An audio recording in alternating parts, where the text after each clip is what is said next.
World's Gone Crazy is your show, but the Spire Center down here in Plymouth, what's the date on that show again? That's August 2nd, Saturday, August 2nd. Spirecenter.org.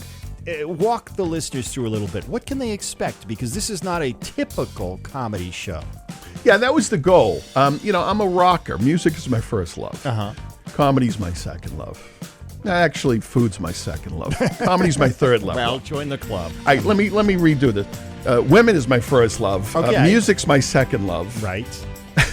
Then it's food, then it's comedy. But no, seriously, as I told you, I had bands all through high school, all through college. My band in high school was called the Boston Baked Beans. There you go. That's nice. Yeah, that was a reference to not the beans, but the behavioral modification substances Gotcha. we were all taking in the 80s. But so I've always loved rock and roll and music. And when I first got into this business, I used to work with great musical comedians, DJ Hazard, right here out of Boston. And I always loved, these guys would come out and do brilliant stand-up, but then they would reach behind and pull out a guitar and do, like another 25 minutes of musical comedy. And next thing you know, the comedy club was turned into it was a music show. Everybody's clapping along and singing along. And so a bit of a loved variety it. show. Yeah. To some degree. So what I wanted to do, Rob, was capture that in a bottle. As much as I love stand-up, I think there's so much of it. The goal with World Gone Crazy was to create something for the music lovers and the stand-up comedy lovers and smash that together. So really what World Gone Crazy is it's a 90-minute therapy session to a World Gone Crazy. Everything we do is ripped right out of the headlines. But we're a band of rock and roll comedians. Everybody in the show is a comedian.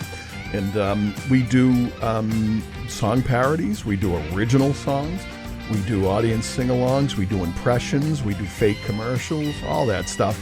And then each of us does a solo spot in the show of stand-up. So it's really for lovers of rock and roll and lovers for stand-up. Don't you love it when you go to, Great Woods or whatever, and you go to see one of your favorite performers and he's got a sense of humor up there?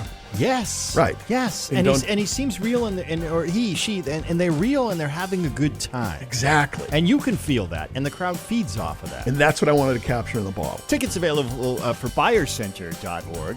Get on out and see this guy and see some funny nights and some fun.